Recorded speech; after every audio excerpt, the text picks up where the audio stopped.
Assalamualaikum warahmatullahi wabarakatuh. Alhamdulillahi rabbil alamin. Wa bihi nasta'inu ala umuri dunya waddin. Wassalatu wassalamu ala ashrafil anbiya'i wal mursalin, imamil muttaqin sayyidina wa maulana Muhammadin wa ala alihi wa ashabihi ajma'in, amma ba'du. Al-mukarramun, para alim ulama, para ustaz, bil khusus sesepuh imam masjid Nurul Hidayah yang saya hormati, mudah-mudahan Allah muliakan seluruh panitia pelaksanaan peringatan Maulid Nabi yang saya hormati, tokoh masyarakat, para tamu undangan, hadirin wal hadirat rahimakumullah.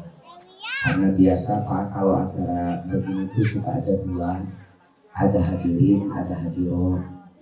Kalau hadirin itu hadirin di dalam Pak, hadirin. Kalau hadirat itu hadirat di luar.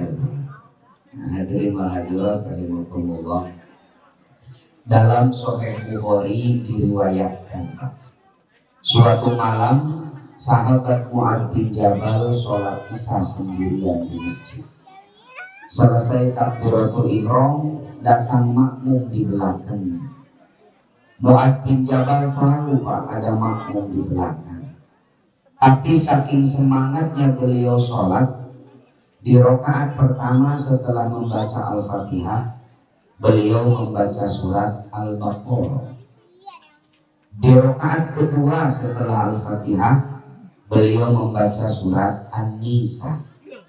Streslah makmum Nabi. Akhirnya makmumnya minggat Pak. Tak selesai berjamaah dengan Mu'adz bin Jabal. Selesai sholat, Mu'adz bin Jabal tahu ada makmumnya yang minggat. Marah beliau. Keesokan harinya sampai kabar pada telinga si makmum tadi bahwa Mu'adz bin Jabal memarahi dia. Merasa malu dimarahi oleh salah seorang sahabat cerdas baginda Nabi, akhirnya si makmum ini curhat Pak, mengadu kepada Rasulullah SAW. Ya Rasul, saya itu bukannya tak mau berjamaah dengan Mu'adz bin Jabal. Terus kenapa kau minggat? Bayangkan saja ya Rasul, rakaat pertama baca Al-Baqarah, rakaat kedua baca An-Nisa, saya itu banyak keperluan. Dipanggillah Mu'adz bin Jabal oleh Nabi. Ta'arsin, benar apa yang disampaikan orang ini Mu'adz, bahwa tadi malam kau mengimami sholat membaca Al-Baqarah dan An-Nisa. Betul ya Rasul. Giliran Rasulullah Pak yang marah kepada Mu'adz. Kata Nabi, anta munafir ya Mu'adz, kau itu penyebab orang lari dari agama Allah. Orang ini tidak mau berjamaah karena kau terlalu lama membaca surat di dalam sholat. Kenapa kau tidak baca surat Al-Lail, Ad-Duha, Asy-Syamsi, atau seperti orang Bogor, Kulhu? Ini macam orang.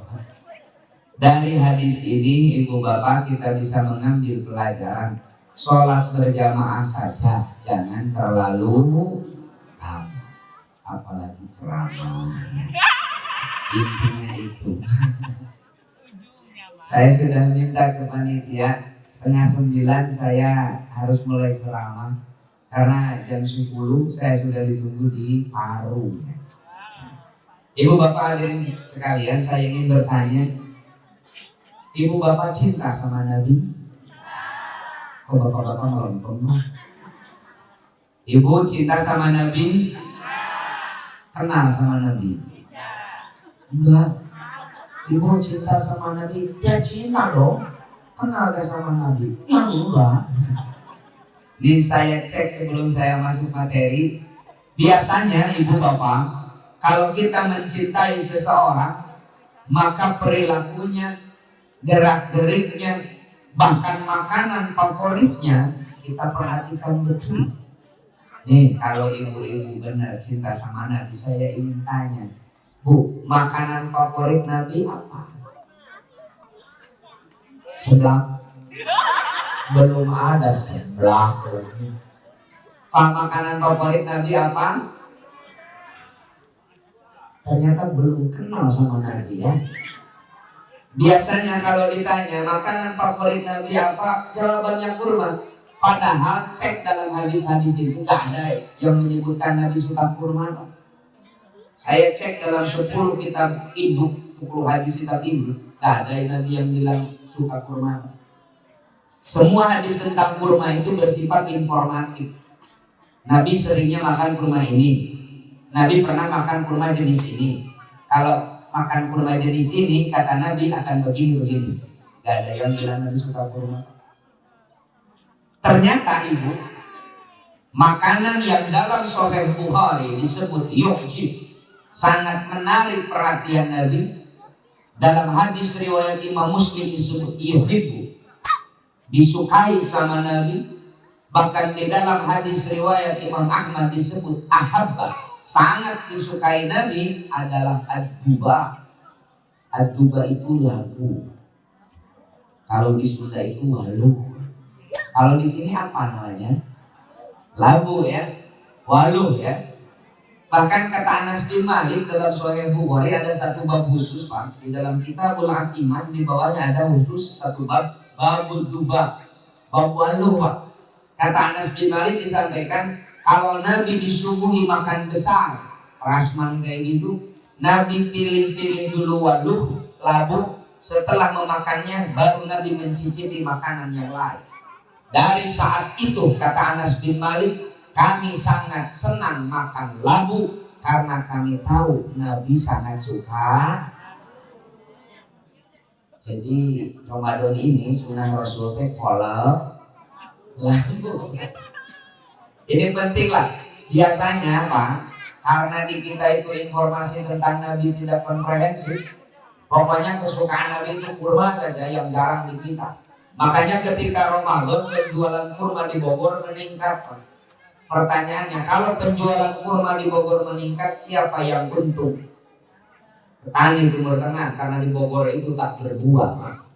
Coba kalau kita sampaikan fakta ini, hadis sahih ini, bahwa makanan yang paling disukai Nabi itu labu Pak, mungkin ekonomi petani kita sedikit terangkat Pak. Sudah kita pikirkan bagaimana kita ekspor labu ke Timur Tengah Pak. Karena fakta sahih mengatakan Nabi itu sangat senang memakan labu Pak. Belum kenal ya sama Nabi-nya. Kita kenalan dulu lah. Saya minta 5 menit sebelum materi. Kita kenalan lebih dekat dengan sosok Sayyidina Muhammad Sallallahu Alaihi Wasallam. Dulu saya menghafalkan satu kitab khusus, kitab hadis yang ditulis oleh At-Tirmidzi, khusus tentang baginda Nabi dari ujung rambut sampai ujung kaki, dari mulai bangun tidur sampai Nabi sedang tidur, detil disampaikan dalam hadis itu. Nama kitabnya Asy-Syama'il Al-Muhammadiyah karya Imam At-Tirmidzi. Saya belum menghafalkan kitab ini di bawah bimbingan Al-Mukarram Profesor Said Abdul Al-Munawwar. Ketika dulu saya masih S1 di Ciputat. Kita kenalan dulu. Kata Nabi ibu, kata Siti Aisyah maaf, kalau Nabi menyisir rambut, Nabi itu paling senang dibelah dua seperti ini. Hadis Sahih Bukhari. Coba MC, sahabat MC buka pecinya. Nah itu potongan Abu Jahal. Jadi kata Siti Aisyah, Nabi itu kalau menyisir rambut paling senang dibelah kanan, dibelah dua. Lalu kata Siti Aisyah, ketika Nabi wafat, di rambut beliau terdapat tidak lebih dari 20 lembar uban, sisanya hitam. Jadi ketika Nabi wafat Pak, di rambut beliau cuma terdapat 20 lembar uban. Ini penting disampaikan kepada umat, takut-takut. Kali-kali saja ada jemaah Masjid Nurul Hidayah yang mengaku-ngaku bermimpi jumpa dengan Nabi. Ketika ditanya oleh ketua DKM itu, Pak, gimana tampilan Nabi dalam mimpinya? Pak DKM rambutnya putih semua. Pak, itu Ganjar Pranowo Pak. Karena Rasulullah itu ubannya cuma 20 lembar. Lalu kata Abdullah bin Umar, Ketika Nabi wafat, di jenggot beliau terdapat 13 atau 14 lembar uban, sisanya hitam. Jadi ketika Nabi wafat, ibu, uban di jenggotnya cuma ada 14 lembar, sisanya hitam. Nah ibu selesai pengajian pulang ke rumah, lihat dagu suami. Kalau di jenggotnya sudah ada 12 lembar yang putihnya itu, apalagi sudah ada 13 lembar, tolong jangan jauh-jauh. Nah gimana suami saya itu putih semua jenggotnya? Kalau begitu kedaluarsa. Karena dalam hadis riwayat At-Tirmidzi, jenggot Nabi itu ubannya cuma 14 lembar. Terakhirlah biar cepat. Ini apa Pak? Sarung. Kalangan pesantren, kiai-kiai pesantren, mobil khusus kiai-kiai Nahdlatul Ulama suka disebut oleh saudara-saudara kita sebagai kaum sarungan yang suka pakai sarung. Dijawab oleh Siti Aisyah, ketika Nabi wafat, Nabi sedang memakai sarung.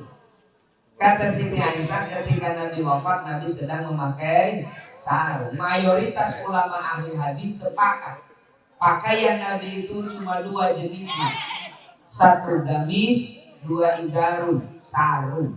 Bahkan ketika wafatnya Rasulullah sedang memakai. Saya pakai sarung itu bukan punya penyakit Bu. Saya lihat kiai saya pakai sarung, saya ikut pakai sarung. Ternyata di dalam hadis Nabi juga sering memakai. Setelan sarung apa Pak? Setelan sarung apa? Peci. Karena tak elok bawa sarung atas helm Pak. Biasanya kalau bawahannya sarung atasannya peci. Kata Siti Aisyah, Nabi punya 3 peci Pak. 1 peci putih. Nah peci haji seperti itu. Kalau Nabi sedang di rumah, Nabi paling senang pakai peci putih begitu dalam hadis Tirmidzi. Kalau Nabi keluar kota, Nabi pakai peci yang ada tutup telinganya. Kalau Nabi menghadiri acara resmi, menerima tamu, menjadi khatib, Nabi pakai peci yang dari Romawi yang lucu. Jadi ketika kita melihat hadis-hadis ini, ternyata Rasulullah itu perilakunya tak jauh dari perilaku guru dan kiai-kiai kita. Kiai kita pakai sarung, Nabi juga sering pakai. Nabi pakai peci, kiai kita juga pakai peci. Nabi kita suka labu, kiai kita juga, apalagi yang sudah sepuh paling senang labu karena cocok dengan giginya. Jadi Rasulullah itu sosok yang ternyata bukan menjauh di sana tak tergapai. Kalau kita mengkaji syama'il itu, kita akan tahu betapa Sayyidina Muhammad perilakunya tidak jauh dengan guru dan kiai kita. Ibu bapak hadirin sekalian, kita percepat saja ya. Bulan Rabiul Awal itu Pak, di samping bulan lahirnya baginda Nabi, juga bulan wafatnya beliau. Ini sering dibahas. Yang jarang dibahas itu bulan Rabiul Awal ini ibu, juga bulan hijrahnya Rasulullah Sallallahu Alaihi Wasallam. Mayoritas ulama ahli tarikh, ulama ahli sejarah seperti Ibnu Katsir yang terbaru, Syafiur Rahman Al-Mubarakfuri dalam kitabnya Ar-Rahiqul Makhdum menyampaikan bahwa riwayat sahih Nabi keluar dari rumah di malam hijrah itu pada malam Rabu tanggal 27 Syawal. Bersembunyi dulu di Gua Thur selama 3 malam. Tanggal 1 Rabiul Awal Nabi mulai melangkahkan kaki meninggalkan Makkah menuju Madinah. Kita akan fokus melihat hikmah dari penggalan hidup Sayyidina di hijrah ini. Ada yang menarik Pak. Kata Imam Al-Bukhari, ketika baginda Nabi keluar dari kota Mekah menuju Madinah di malam hijrah, Nabi istirahat sejenak sambil melihat situasi di sekitar di satu daerah namanya Zuhfa. Beliau berdiri di atas batu besar melihat situasi keamanan cocok atau tidak untuk melanjutkan perjalanan karena sedang dikejar-kejar oleh musyrikin Quraisy. Tak sengaja Nabi melihat pertigaan menuju Mekah. Beliau cukup lama menatap kemana jalan itu berhenti, ke Mekah, tanah kelahiran beliau, di mana beliau lahir, tumbuh, berkembang dan dewasa, berkeluarga di Mekah. Hari itu harus beliau tinggalkan tanpa tahu kapan akan kembali. Sayyidina Muhammad itu manusia, Pak, punya hati, punya rasa. Beliau sedih harus meninggalkan kampung halaman tanpa tahu kapan akan kembali. Tak terasa air matanya meleleh. Lalu keluar dari lisan beliau kata Nabi, sungguh engkau adalah sebaik-baiknya tempat yang aku cintai. Andai masyarakatmu tidak mengusirku, tak akan pernah aku tinggalkan engkau wahai Makkah tercinta. Hadis Sahih Bukhari. Lalu turun malaikat Jibril membacakan wahyu Allah surat Al-Qasas ayat 85 sebagai jawaban atas kegauluan Sayyidina Muhammad SAW. Kata Allah, innalladzi faradha 'alaikal Qur'an la radduka ila ma'ad.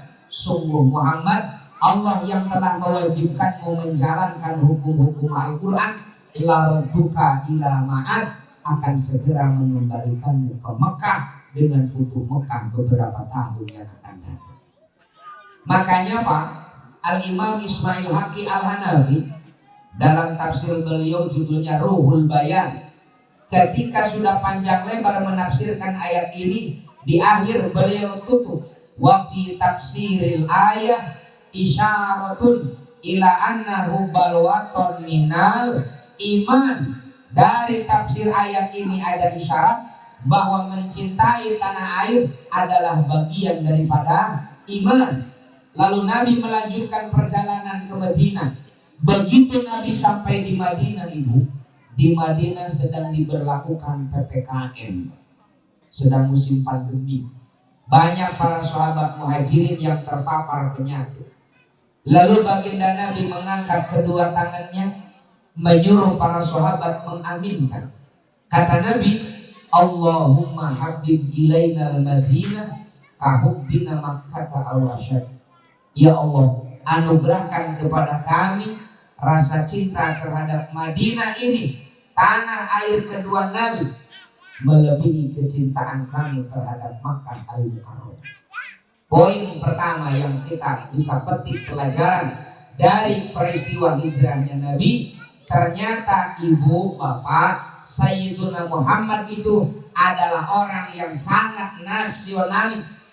Sayyiduna Muhammad itu adalah orang yang sangat mencintai tanah airnya. Makanya saya di pesantren didoktrin oleh kiai-kiai saya, hubbul waton minal iman, cinta tanah air bagian daripada iman. Hubbul waton pakai to ya, jangan pakai dot. Kalau pakai dot jadi hubbul wadon, itu beda artinya ya. Ini pakai to, hubbul waton. Soalnya kenapa saya sampaikan ini? Sekarang itu ada saudara-saudara kita, anak-anak muda kita Pak, yang mengaku berhijrah tapi malah membenci tanah airnya.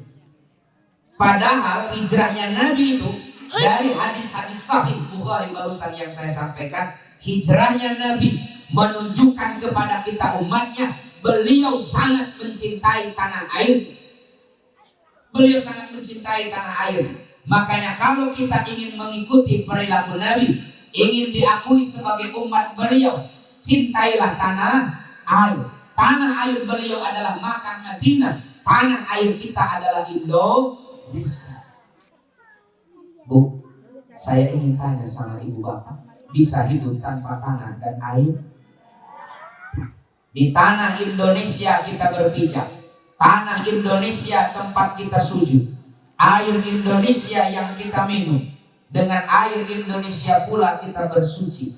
Makanya menjaga tanah air adalah modal utama untuk merealisasikan keimanan dan keislaman kita. Mustahil kita bisa menjadi mukmin, tak mungkin kita bisa mengamalkan keislaman tanpa punya tanah dan air. Betul gak Pak?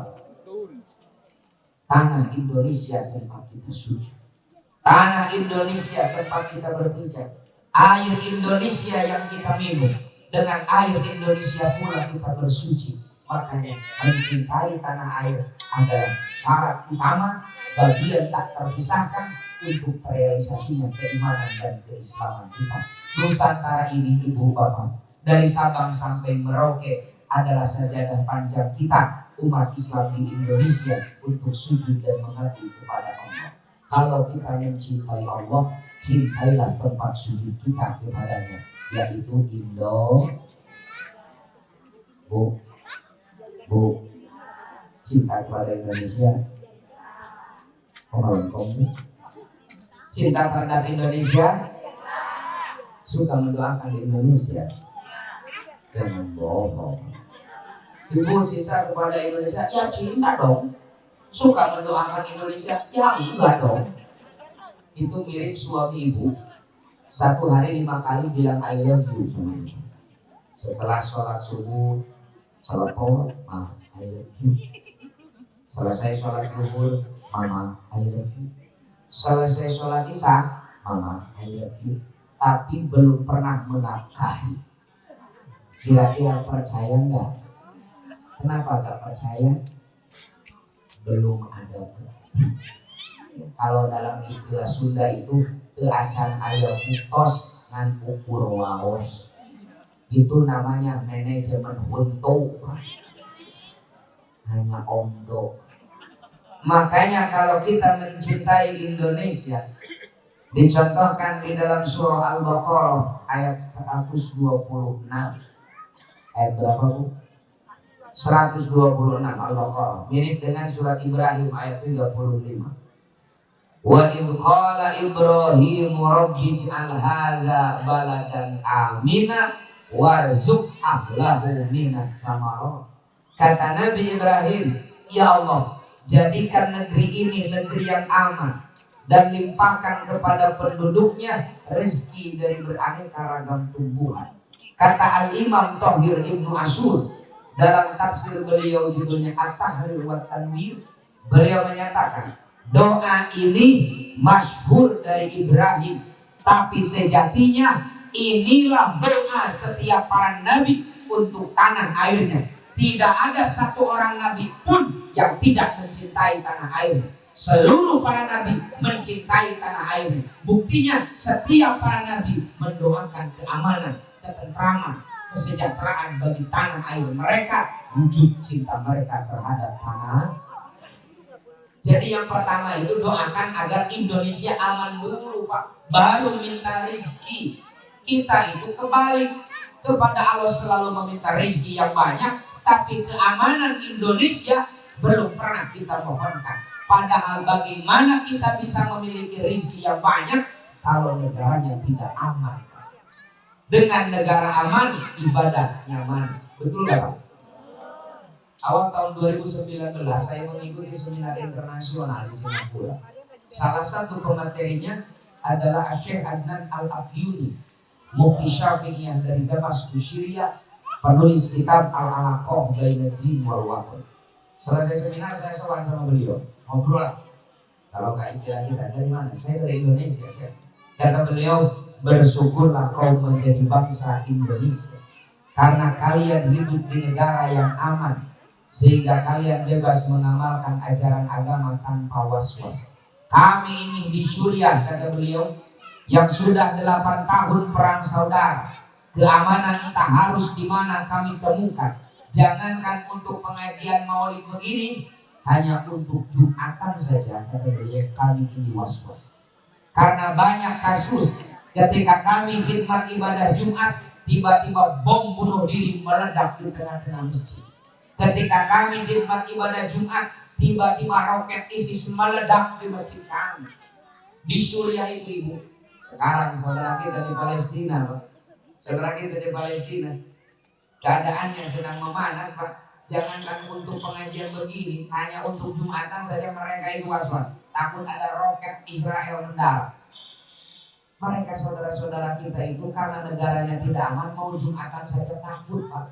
Di Indonesia saking amannya alhamdulillah sedang Jumatan masih bisa tiduran Pak. Alhamdulillah. Di Suriah itu sulit mau maulid seperti ini karena negaranya tidak aman. Di Indonesia saking amannya sedang peringatan maulid masih bisa. Alhamdulillah. Makanya yang ngantuk, yang tidur, monggo lanjutkan. Jangan terganggu. Sulit di Suriah itu. Makanya yang pertama doakan dulu agar Indonesia dengan negara aman, ibadah nyaman. Dengan negara aman, bisnis nyaman. Dengan negara aman, belajar nyaman. Kuncinya keamanan negara. Makanya Nabi Ibrahim memberikan contoh kepada kita. Yang pertama kita mohonkan adalah baladan aminah, negara yang aman dulu, baru kita memohon rizki yang berlimpah kepada Allah. Yang pertama. Yang kedua Pak, ada yang menarik ketika Nabi hijrah itu. Imam Ibnu Hisham menceritakan dalam syirahnya, ketika baginda Nabi hijrah, di malam hijrah kan menjemput Sayyidina Abu Bakar As-Siddiq.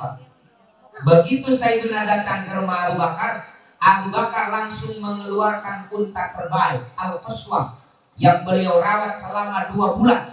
Karena ketika musim haji di bulan haji kemarin terjadi Bai'atul Aqabah kedua, di mana kaum muslimin dari Yathrib, dari Madinah memohon dengan sangat agar Sayyiduna ikut hijrah bersama mereka saat itu juga. Nabi terlihat oleh Abu Bakar sebenarnya ingin hijrah bersama mereka saat itu. Tapi Allah belum memberikan izin. Abu Bakar pengertian Pak, beliau langsung memberi unta terbaik, beliau rawat sebaik-baiknya. Tujuannya apa? Kalau izin hijrah nanti turun, kendaraan sang Nabi telah siap. Lalu Nabi datang, kata Abu Bakar, ini unta Anda ya Rasul. Kata Nabi, berapa harus aku beli? Gak usah ya Rasul, biar ada panitia. Ya jangan begitu, saya malu sama Tuhan kalau aku menjadi beban bagi umatku. Enggak ya Rasul, enggak jadi beban. Saya kata Nabi, aku akan menungganginya kalau aku membayarnya. Berapa? Sekian, cash. Lalu guide penunjuk jalan yang akan membawa kita ke Madinah selama 2 minggu, berapa bayarannya? Sekian, kontan sama Nabi. Begitu Nabi datang ke Madinah, Nabi langsung membeli tanah untuk rumah dan masjid Nabawi seharga 10 dinar. 10 dinar itu senilai 42,5 gram emas murni. Tadi malam saya cek harga LN Antam Ibu 1.027.000 Pak. Ya kalikan 42,5, ya sekitar 43 juta. Kebayang Pak, hijrah itu rusuh, dadakan perintahnya. Tapi meskipun dadakan, Nabi masih punya uang untuk cash membeli mobil, Pak. Kontak, bayar gaib selama 2 minggu, datang ke Madinah masih bisa membeli lahan secara cash senilai 43 juta. Dari kisah ini kita bisa mengambil kesimpulan, ternyata ibu bapak, Nabi kita yang mulia secara ekonomi mapan. Secara ekonomi mapan. Saya 2 bulan ini maraton dengan Menteri Agama mengadakan malako seminar-seminar di 5 provinsi. Minggu kemarin kita di Pondok Pesantren Rakyat di Jakarta mempresentasikan kepada 50 pesantren di Jakarta tentang data-data Nabi Muhammad kaya raya. Saya mendata dari riwayat-riwayat sahih, Nabi itu untanya saja, Nabi punya unta 5.736 ekor. Nabi punya 10.640 ekor kambing. Nabi punya 14 bidang tanah yang menurut Sahih Bukhari bisa dicek di dalam kitab Nafaqah. Di bawahnya ada bab habsul rajul qultasana ala ahli. 1 kali panen dari 1 blok di Bani Nadir, Nabi mampu makan makanan pokok keluarganya selama 1 tahun. 1 kali panen dari 1 bidang, ekonomi keluarga aman 1 tahun. Belum yang 3 bidang lah, 13 bidang lagi. Makanya Nabi kita itu kaya raya Pak. Jujur saja ibu lah, Pak, jujur saja. Selama ini yang sering ibu bapak dengar tentang sosok Sayyidina Muhammad dalam sisi ekonomi, kaya raya berlimpah harta atau sangat sederhana bahkan bisa dikategorikan miskin. Jujur saja, Rasulullah itu bajunya ada tambalannya, beliau sering mengganjal perutnya dengan batu karena lapar. Betul kan? Kira-kira di Bogor hari ini ada gak penduduk Bogor yang tidak punya makanan sehingga harus mengganjal perutnya dengan batu untuk menahan lapar? Ada nggak? Berarti Nabi sering digambarkan lebih miskin daripada orang termiskin di Bogor ini.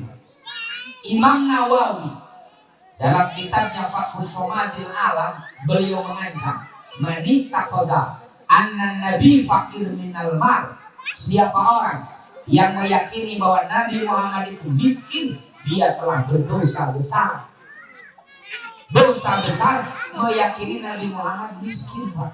Apalagi mengajak jamaah untuk meyakini Nabi Muhammad miskin, lebih besar lagi dosanya, Pak. Nabi kita itu kaya raya. Al-Imam Al-Qurtubi, penulis tafsir Al-Jami' li Ahkamil Quran, beliau menyampaikan di dalam Al-Quran minimal ada 2 dalil bahwa baginda Nabi kaya raya. 1, Nabi haram menerima zakat. Betul gak? Nabi itu haram menerima zakat. Salah satu alasannya karena nabinya orang kaya. Kedua, Nabi dilarang oleh Allah menerima upah dari dakwahnya. Nabi dilarang oleh Allah menerima bayaran dari ceramah-ceramah. Tapi mohon dicatat, yang dilarang itu Nabi ya. Ini mohon digarisbawahi. Yang dilarang itu kalau bukan Nabi tidak ada larangan kayak gitu. Kenapa dilarang? Wa wajadaka ailan fa'alna, janji Allah yang mengkayakan Rasulullah sallallahu alaihi. Nabi kita itu kaya raya, Pak. Yang materinya sudah saya kirim ke Ustaz Gofar. Saya datang, kekayaan Nabi itu punya sekian budak, punya sekian ekor kambing, punya sekian ini lengkap dengan kitabnya. Saya 3 minggu di Timur Tengah itu, termasuk negara-negara Afrika untuk mencari dan pesanan dari Menteri Agama untuk menyuarakan, memberikan contoh bahwa Nabi kita yang adalah Nabi yang kaya raya, maka umat Islamnya harus kaya raya. Betul gak, Pak? Umat Islam itu harus kaya. Kenapa? Yang gratis dari rukun Islam cuma baca syahadat. Catat, yang gratis dari rukun Islam cuma baca syahadat. 4 sisanya perlu dana, Pak. Sholat perlu dana? Perlu. Masa sahur dan mukena untuk sholat menunggu pembagian dari calon? Kan kita yang harus beli. Betul gak, Pak? Puasa Ramadan kemarin perlu dana gak, Bu? Perlu, karena bukannya sahur tidak ada anggaran dari dana desa ya. Kita yang harus beli. Apalagi zakat, apalagi naik haji 51 juta, Bu. Ongkos naik haji sekarang itu jadi ada dari rukun Islam yang ongkosnya saja 51 juta. Ini menandakan umat Islam yang harus kaya agar bisa bayar zakat, agar bisa naik haji. Orang miskin bisa naik haji? Orang miskin bisa naik haji? Bisa-bisa saja, sudah jarang ya. Tahun kemarin, kajian tahun 2022, di kampung saya ada ibu-ibu janda tua. Nah, ismi dilangsak alias melarang. Tapi berangkat haji, Pak. Saya curiga nih si ibu ngepet di mana. Akhirnya saya datang. Ibu, jangan ada dusta di antara kita. Maksudnya apa? Ibu ngepet di mana? Suka kemana saja. Maksud saya gimana ceritanya bisa naik haji. Dia bilang dulu habis pengajian, pas pulang ketabrak mobil. Yang nabraknya membawa si ibu itu ke dalam mobil diantar ke puskesmas. Di jalan itu si yang nabraknya Bu Haji, saya salah, saya bertanggung jawab. Semua pengobatan Bu Haji sampai sembuh saya yang nanggung. Tapi tolong jangan diadukan kepada pihak yang berwajib. Kata si ibu itu, Pak, jangan panggil Bu Haji. Kenapa? Saya belum naik haji. Oh belum? Boro-boro. Mau naik haji? Iya iyalah. Saya bayarkan OMH-nya, tapi tolong jangan diadukan ke pihak jamaah haji. Kata si ibu itu, deal. Jadi syariat atau jalan naik hajinya ketabrak. Nah ini bisa jadi inspirasi buat semua. Kalau mau naik haji gak punya modal, ya sering-sering nyebrang jalan lah. Gak maksud saya itu, yang miskin mungkin saja naik haji. Tapi yang kaya itu lebih mungkin. Ada lebihnya lagi, yang kaya itu di samping bisa naik haji, juga bisa menghajikan orang lain. Makanya kita itu harus kaya, Pak. Umat Islam harus kaya. Kata Sayyidina Ali, maqamadin illa bima, agama tidak akan tegak tanpa dukungan dana. Coba kita mau pengajian peringatan Maulid Nabi seperti ini, cukup dengan tawasulan saja, lalu malaikat Jibril bawa sound system. Oke dulu. Kita mau membangun masjid, mau membangun pesantren, mau membangun madrasah, cukup hanya dengan istighosah saja, ya? Menunggu malaikat bawa besi dan semen. Harus ke toko material. Dan pertanyaannya, apakah toko material mau dibayar dengan surat Al-Ikhlas? Ya harus pakai duit, Pak. Makanya umat Islamnya harus ya. Poin kedua dari peringatan Maulid Nabi ini, dari kisah hijrahnya Rasul, ternyata yang harus kita contoh dari Nabi adalah kaya raya. Kaya. Ibu mau kaya? Udah semangat, Pak, betah miskin dulu. Yang semangat dong, malaikat itu sedang mengaminkan doa kita ini, ya, sedang mengaminkan doa kita. Pas tadi saya bilang, ibu mau kaya? Kata malaikat, gak serius rumah, coret. Tak jadi kayaknya, Pak. Makanya saya tanya, mau kaya? Yang belakang masih betah miskin kayaknya. Semangat dong, mau kaya? Usaha. Iya, Pak. Nih kekayaan Nabi yang luar biasa itu bukan simsalabim, Pak. Mentang-mentang Nabi punya mukjizat, mentang-mentang Rasul makhluk Allah paling mulia, mentang-mentang beliau makhluk Allah paling dekat, doanya mustajab, kemudian beliau cengeng kepada Allah.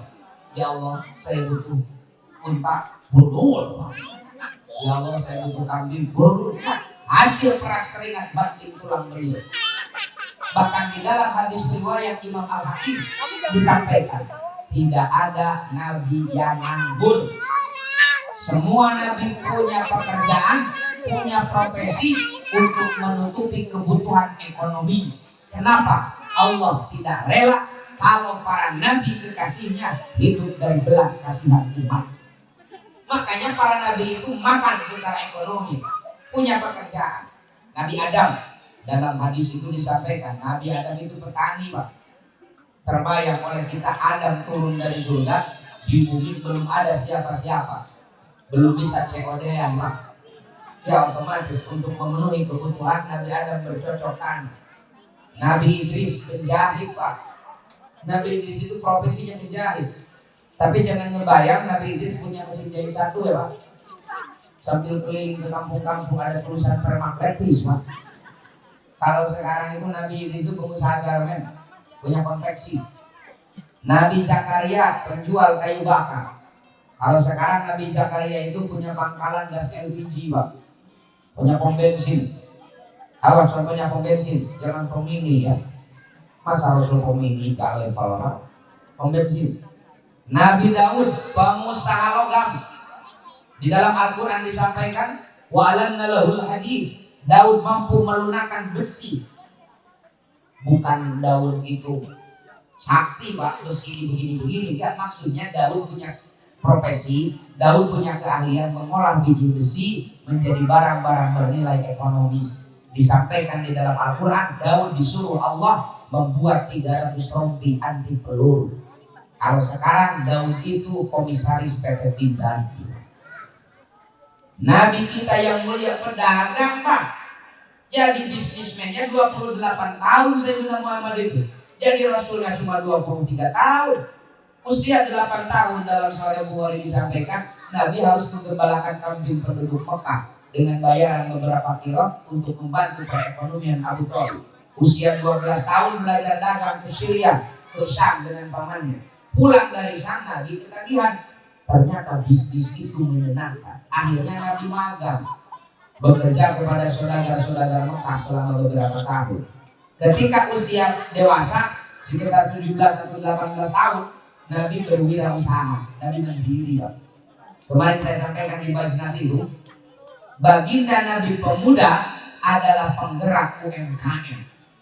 Sayyiduna pemuda adalah penggerak ekonomi kerakyatan.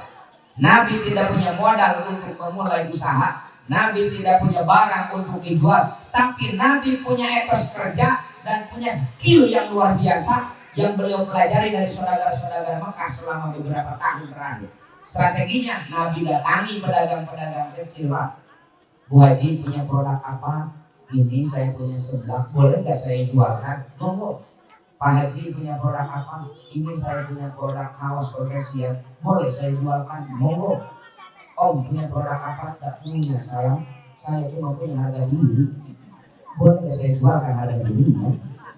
Viral di Mekah itu. Ada anak muda namanya Muhammad bin Abdullah, etos kerjanya mantap, strategi bisnisnya keren. Kalau menitipkan dagangan sama dia bayarannya jelas, kalau menitipkan modal sama dia persentase keuntungannya jelas, dan berkembang biak, tidak berkembang biak.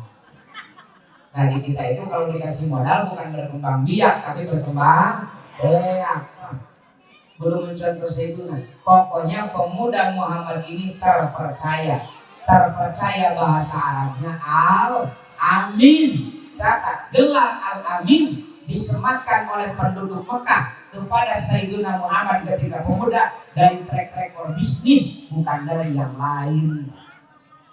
Ini penting, kita membangkitkan ekonomi umat. Kenapa? Laporan dari Islamic Development Bank tahun 2020, 48,72% kemiskinan dunia berasal dari negara-negara mayoritas muslim. Tak malu kita sebagai kaum muslimin yang punya jargon rahmatan lil alamin, tapi 50% yang miskin di dunia adalah muslim. Salah satu para pakar analis ekonomi Islam menyatakan salah satunya kenapa umat Islamnya kebanyakan miskin, karena sosok Sayyiduna dihadirkan hanya sebatas perilaku peribadahan, tanpa ditunjukkan beliau sebagai pebisnis ulung dan perlu diteladani. Makanya banyak kaum muslimin yang sholatnya benar, ibadahnya benar, tapi bisnisnya jauh dari tuntunan Rasulullah Shallallahu Alaihi Wasallam. Mau kaya bu? Mas kan benar. Umat Islam itu kalau diajak pengajian semangat, diajak istighosah semangat, diajak kaya yang sulit itu Pak. Saya cuma ngajak mau kaya, nah semangat dong. Mau kaya, kita harus kaya. Kenapa? Agar bisa bayar zakat, bisa naik haji, bisa menyantuni yatim piatu, bisa menyantuni janda tua. Awas, janda tua yang disantuni itu Pak. Catat ya, janda tua, janda muda jangan disantuni. Koleksi tapi kan suka ada. Nah karena selama ini Nabi ditampilkan sosok yang sederhana, bahkan bisa dikategorikan miskin, makanya ini menjadi salah satu motif umat Islam tidak meningkatkan etos kerja. Kenapa? Sayyidina Muhammad juga miskin. Ini penting Pak, kita rubah mindset umat. Dan suka ada lagi yang bilang, ya yang penting dalam hidup itu bahagia lah, bukan kaya. Karena banyak yang kaya juga tak bahagia. Seperti betul ya Pak, padahal salahnya juga 27 kali lipat. Yang kaya raya saja belum tentu bahagia, apalagi yang miskin Pak. Kalau yang kaya tidak bahagia, dia bisa membahagiakan orang lain dengan infaknya, dengan sedekahnya, dengan santunannya. Betul gak Pak?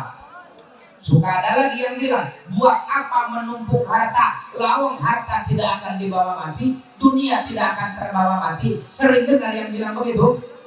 Nabi menjawab yang sebaliknya Pak, dunia harta harus dibawa mati. Kata Nabi itu harta harus dibawa mati Pak. Banyak hadisnya, salah satunya yang populer. idza mata ibnu Adam inqata'a amaluh. Kalau manusia mati, selesai amalnya, terputus pahalanya, kecuali dari 3 hal. Yang pertama apa? Sedekah jariyah. Sedekah jariyah dalam hadis ini kata para ulama artinya wakaf. Saya tanya, wakaf itu dengan harta apa dengan senyuman, Pak?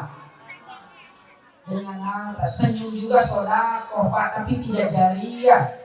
Meskipun Bapak ketika hidup di dunia ahli senyum, tukang nyengir, kalau sudah mati tidak akan mendapatkan pahala dari senyumannya karena inqata'a. Tapi ketika ibu bapak hidup di dunia, Allah beri kelapangan rizki, ibu sisihkan untuk pembangunan lembaga-lembaga yang dimanfaatkan oleh umat. Misalkan musola Al-Nurul Hidayah ini melakukan perluasan karena jemaah semakin banyak, tidak tertampung, terkendala lahan. Bu Haji hadir, saya yang wakaf anaknya. Kata Pak Haji, saya yang mewakafkan batu batanya, saya yang nanggung semennya, saya bayar tukangnya. Berpuluh bahkan beratus tahun beliau wafat, pahalanya akan tetap mengalir selama bangunan itu dimanfaatkan oleh umat. Itu terbawa mati, Pak. Justru harta itu harus dibawa. Mau kaya? Kerja keras. Faidah qudiyatus shalah fantashiru fil ardi wabtagu min fadlillah. Kalau sholat telah ditunaikan, jangan berdiam diri saja di sejadah, Pak. Bertebaran di permukaan bumi, cari karunia dan rezeki dari Allah. Para nabi saja mereka kasar, Pak. Masa orang Bogor nabi bukan, tapi ngawur, Pak. Nggak malu sama Rasulullah, Pak. Makanya Nabi memotivasi umatnya agar rajin tolabul halal, agar rajin mencari harta. Kata Nabi dalam hadis riwayat Imam Bukhari, kata Nabi, siapa yang melangkahkan kaki mencari nafkah agar keluarganya tidak makan barang haram, setiap langkahnya fi sabilillah. Lalu Nabi memotivasi dalam hadis riwayat Imam Ahmad, kata Nabi, man amsa kallan min amali yadeh, siapa orang yang di sore hari merasa lelah karena dari pagi mencari nafkah, amsa maghfuran lahu, maka dia pada saat itu dosa-dosanya Allah ampuni. Bapak pulang dari kantor sore berpeluh keringat, penat, capek, jangan bersedih hati. Kata Nabi, pada saat itu dosa-dosa Bapak Allah ampuni. Bahkan dalam hadis riwayat At-Tabrani Nabi bilang, man talaba dunya halalan istighfafan anil mas'alah, siapa orang yang mencari harta dengan halal agar terhindar dari meminta-minta, jaa yaumal qiyamati wa wajhuhu kal qamar lailatul badri, akan Allah bangkitkan kelak di hari kiamat dengan wajah berseri-seri seperti bulan purnama, ciri Allah itu. Makanya yang kedua yang harus kita contoh dari Rasulullah SAW dalam peringatan Maulid Nabi ini, contohlah kerja kerasnya, kerja keras agar bisa menjadi tangan di atas. Karena kata Nabi, al-yadul ulya khairun min yadis sufla, tangan di atas lebih baik daripada tangan di bawah, memberi lebih baik daripada menerima. Umat Islam itu mindsetnya mindset tangan di atas, bukan tangan di bawah penerima. Umat Islam itu mindsetnya tangan di atas. Dan perlu kerja keras agar bisa menjadi tangan di atas. Mudah-mudahan meskipun sepintas menceritakan tentang kisah dan fakta kekayaan Nabi, mudah-mudahan Allah Subhanahu wa Ta'ala melimpahkan rezeki yang barokah kepada semuanya. Mudah-mudahan yang hadir di pengajian ini Allah jadikan orang kaya raya semuanya, agar bisa mensiarkan Islam, agar bisa membantu saudara-saudara kita yang membutuhkan pertolongan. Itu saja Ibu yang bisa saya sampaikan. Cuma 40 menit, mohon maaf karena kasihan juga. Tadi itu saya itu awal di sini, saya sudah sampai di sini, Pak. Ini sedang ceramah, Pak. Tapi saya mulainya agak siang, jadi ceramahnya ya sampai jam segini saja. Itu saja yang bisa saya sampaikan bagi Bapak Ibu yang ingin data-data kekayaan Nabi. Nanti di-share lah sama Ustadz Gofur, Ustadz Gofar, di sana jelas lengkap dengan referensi kitab-kitab yang bisa dipertanggungjawabkan secara ini. Itu saja Ibu Bapak yang bisa saya sampaikan. Mohon maaf atas segala kekurangan. Ada nomor yang dimajmuin. Wallahul muwaffiq ila aqwamit thoriq. Wassalamualaikum warahmatullahi wabarakatuh.